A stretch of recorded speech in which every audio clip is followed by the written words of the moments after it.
এটা লোকসভা নির্বাচন, দেশের আইন তৈরি হবে যেখানে সেখানে পাঠানো হবে। একটা এমপি আমাদের মধ্যে এসে উপস্থিত হয়েছে, আমাদের প্রার্থী শাহরিয়ার মল্লিক ভাই।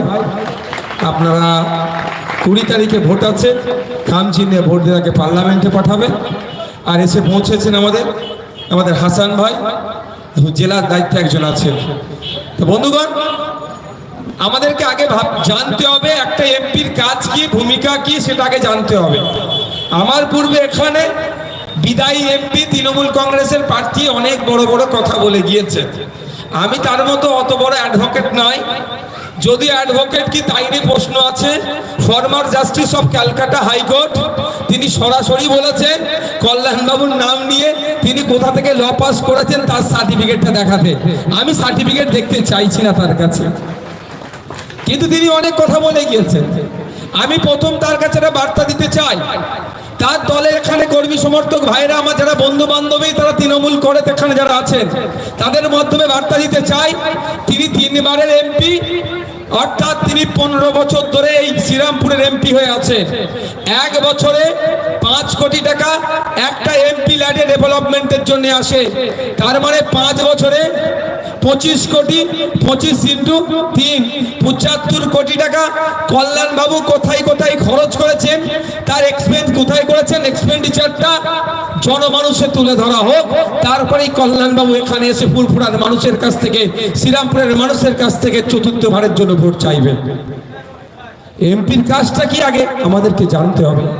এই নির্বাচনী ক্ষেত্রে জাঙ্গিপাড়া, শ্রীরামপুর, উত্তরপাড়া, চণ্ডীতলা, ডোমজোর, বরগাছিয়া, জগৎবল্লভপুর, আটপুর, এই অর্থ এলাকাকে নিয়ে যে 16 লক্ষের অধিক ভোটার আছে, এই ভোটারদের চাওয়া পাওয়া, অভাব, অভিযোগ, সমস্যা, সেইগুলোকে নোট ডাউন করবেন।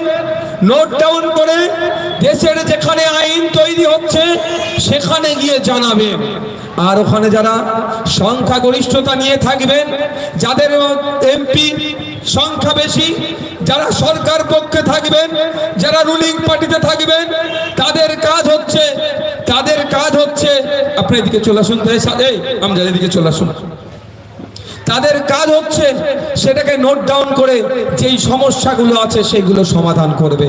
যেমন একটা সমস্যার কথা বলি, এদিকে আটপুর থেকে, জাঙ্গিপাড়া থেকে, বসন্তপুর, মোহনপুর, সন্দেশপুর থেকে ফুরফুরা শরীফ, শিয়াখালার মানুষদেরকে বারুইপাড়া স্টেশনে যেতে হয়, সেখান থেকে ট্রেন ধরে কলকাতায় যেতে হয়। ফলে তাদের এখানে আটপুরের জাঙ্গিপাড়া কোনো মানুষকে কলকাতা যেতে গেলে যে সময় ব্যয় হচ্ছে, যদি পার্লামেন্টে গিয়ে 3 বারের এমপি এই ফুরফুরা শরীফের রেল শুধু নয়, ফুরফুরা শরীফের আমাদের দাবি শুধুমাত্র ডানকুনি ফুরফুরা শরীফ নয়, শুধুমাত্র বারুইপাড়া ফুরফুরা শরীফ নয়, শুধুমাত্র তারকেশ্বর ফুরফুরা শরীফ নয়, এই ফুরফুরা শরীফ থেকে রেল লাইনকে এক্সটেন্ড করে আটপুর পর্যন্ত পৌঁছাতে হবে।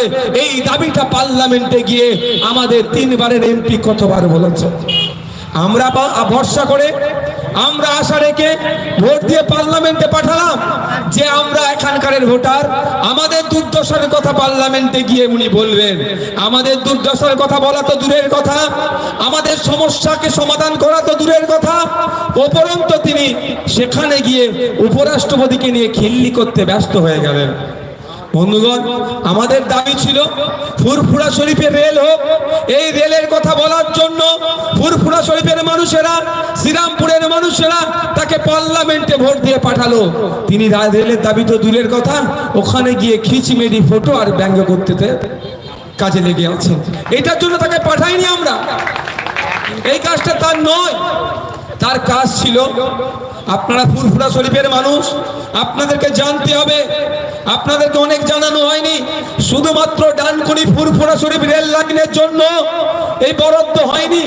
তিনটে লাইন ফুরফুরা শরীফকে টাচ করবে। ডানকুনি ফুরফুরা শরীফ একটা, বারুইপাড়া ফুরফুরা শরীফ, তারকেশ্বর ফুরফুরা শরীফ, এই তিনটে লাইন অর্থাৎ রেলের মানচিত্রে এই ফুরফুরা শরীফ এতভাবে যুক্ত হতো। কিন্তু দুঃখের বিষয়, আমাদের 3 বারের বিদায় এমপি যিনি নিজেকে দাবি করেন, কিন্তু তিনার কাছ থেকে আমরা এই আশাগুলো যেটা করেছিলাম সেটা ব্যর্থ হয়েছেন তিনি। তিনার পার্লামেন্টে গিয়ে আওয়াজ তোলার দরকার ছিল।